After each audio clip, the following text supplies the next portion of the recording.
Indonesia project means nothing to me, so I'm not going to talk about it. It's irrelevant to me. It's what we do here.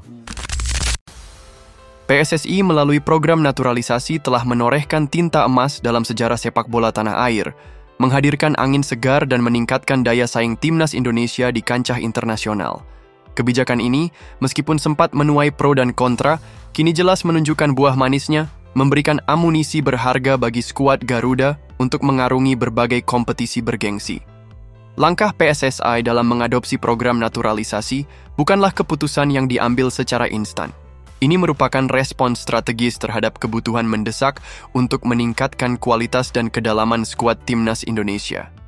Selama bertahun-tahun, timnas Indonesia menghadapi tantangan dalam hal kualitas pemain, terutama jika dibandingkan dengan negara-negara tetangga di Asia Tenggara, apalagi di level Asia yang lebih tinggi. Keterbatasan dalam hal talenta lokal yang siap pakai di level internasional menjadi salah satu kendala utama dalam meraih prestasi. Oleh karena itu, PSSI melihat naturalisasi pemain-pemain keturunan Indonesia yang berkarir di luar negeri sebagai solusi taktis untuk mengisi kekosongan tersebut. Dan memberikan dimensi baru dalam permainan tim, mengembalikan darah Indonesia yang tercecer di penjuru dunia ke pangkuan Ibu Pertiwi.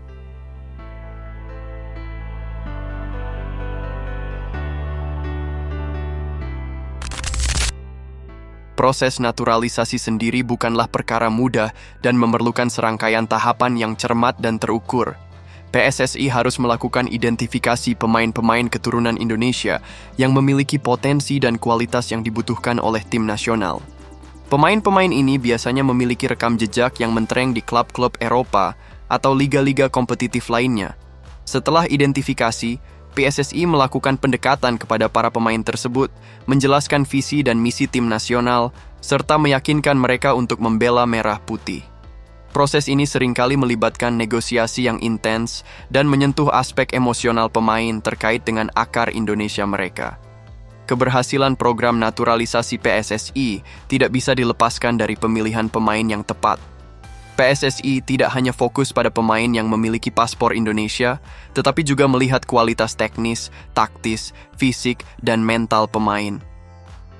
Pemain-pemain yang dinaturalisasi diharapkan tidak hanya menjadi pelengkap, tetapi juga menjadi tulang punggung tim, memberikan kontribusi signifikan dalam setiap pertandingan.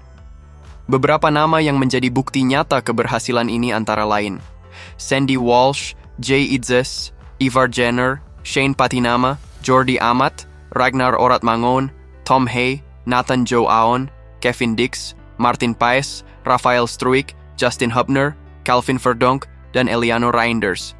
Hingga yang terbaru, Dean James, Emil Audero, Joey Pelupesi, dan Ole Romeni. Kehadiran mereka memberikan warna baru dalam permainan timnas Indonesia, menghadirkan kualitas Eropa yang sebelumnya belum dimiliki secara merata. Dampak positif dari program naturalisasi ini sangat terasa dalam beberapa tahun terakhir. Timnas Indonesia menunjukkan peningkatan performa yang signifikan di berbagai ajang internasional. Lolos ke putaran final Piala Asia setelah penantian panjang menjadi salah satu bukti nyata. Di Piala Asia 2023, Timnas Indonesia bahkan lolos ke babak 16 besar yang bersejarah. Meski kemudian harus tumbang oleh raksasa Australia di babak 16 besar ini.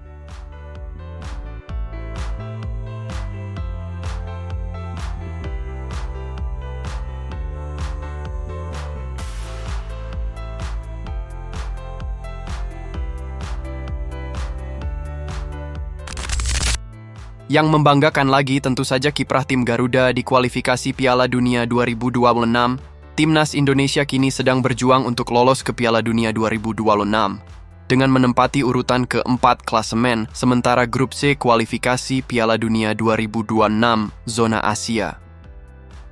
Dalam kompetisi ini, tim langganan Piala Dunia seperti Arab Saudi saja tidak bisa mengalahkan Indonesia. Pertandingan pertama di kandang Arab, Indonesia menahan imbang 1-1. Kemudian ketika Arab datang ke Gelora Bung Karno, mereka ditumbangkan tim Garuda dengan skor akhir 2-0.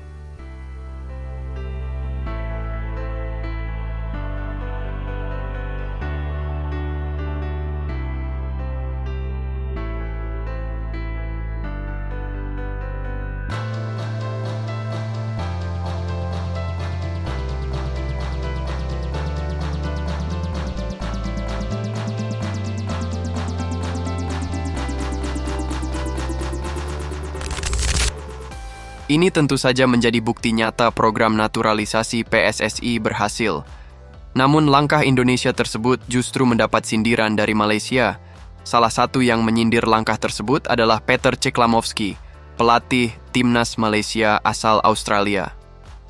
Menurut pria yang pernah bekerja dengan Enge Postecoglou itu, bahwa sepak bola Malaysia memiliki potensi dan tidak tertarik untuk menaturalisasi pemain keturunan, seperti yang dilakukan PSSI terhadap timnas Indonesia. Pernyataan ini diberikan Peter Ceklamovski saat diwawancarai oleh media Malaysia, Astro Arena. Proyek Indonesia tidak ada artinya bagi saya. Jadi saya tidak akan membicarakannya. Itu tidak relevan bagi saya, ujar Ceklamovski. Yang penting adalah apa yang kami lakukan di sini. Kami memiliki keunikan dalam sepak bola Malaysia. Dan bersama dengan itu, kami juga memiliki tantangan yang unik. Kita harus memahami kedua hal tersebut untuk bisa mengambil langkah yang tepat ke depan. Dan bersama Yang Mulia serta semua orang di sekitar kami, itulah yang ingin kami lakukan. Tambah pelatih asal Australia itu. Ceklamovski melihat potensi besar sepak bola Malaysia. Maka dari itu, ia ingin mengembangkan bakat-bakat lokal yang ada di negeri jiran. Saya melihat potensi besar dalam sepak bola Malaysia. Tapi kita juga harus rendah hati untuk menyadari bahwa saat ini kita masih sangat jauh dari pencapaian itu. Namun, dengan kerja keras dan komitmen, kita bisa melangkah maju, kata Ceklamovski. Seperti yang sudah saya katakan sebelumnya, saat ini kami sedang berada di tahap pembangunan, mencoba membangun fondasi untuk mewujudkannya. Tapi apa yang dilakukan negara lain tidak relevan bagi kami. Dan saya mengatakan itu dengan hormat, jelasnya.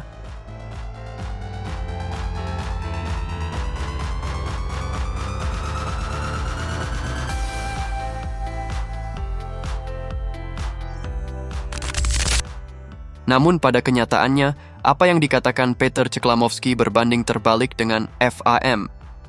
Federasi Sepak Bola Malaysia itu malah sedang mencari pemain keturunan untuk dinaturalisasi. Mereka seolah iri dengan prestasi timnas Indonesia dan mau meniru langkah PSSI dengan program naturalisasinya.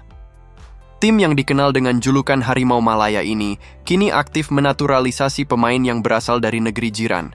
Baru-baru ini, Malaysia berhasil menaturalisasi 2 pemain, yaitu gelandang dari Portimonense, Hector Hefel, dan bek dari CD Tenerife B, Gabriel Palmero. Sebelumnya, program naturalisasi pemain yang dilakukan Federasi Sepak Bola Malaysia ini mendapatkan tantangan besar. Beberapa pemain yang menjadi target naturalisasi justru menolak tawaran membela timnas Malaysia. Salah satunya adalah Josh Brownhill. Brownhill yang santer dikabarkan mempunyai darah Malaysia dan dapat memperkuat Harimau Malaya, malah berkata sebaliknya. Ia mengaku tidak memiliki keturunan Malaysia. Hal itu sontak membuat fans Harimau Malaya merasa kecewa karena apa yang diharapkan tidak menjadi kenyataan. Pemain lainnya seperti Naim Garcia, Ethan Whitley, Ferdy Drive, Isaac Hayden, hingga Iggy Houben juga pernah dikabarkan akan bergabung dengan timnas Malaysia, namun ternyata gagal. Di antaranya beralasan tidak punya darah Malaysia, bahkan ada yang menolak mentah-mentah.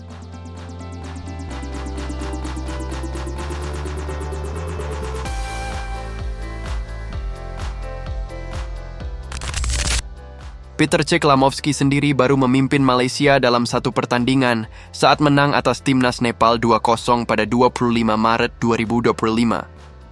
Timnas Malaysia berada di grup F kualifikasi Piala Asia 2027. Harimau Malaya bersaing dengan Vietnam, Nepal, dan Laos untuk memperebutkan 1 tiket ke Piala Asia 2027. Selanjutnya, Malaysia akan menghadapi Vietnam pada 10 Juni mendatang. Ceklamovski ditargetkan membawa Harimau Malaya lolos ke Piala Asia 2027.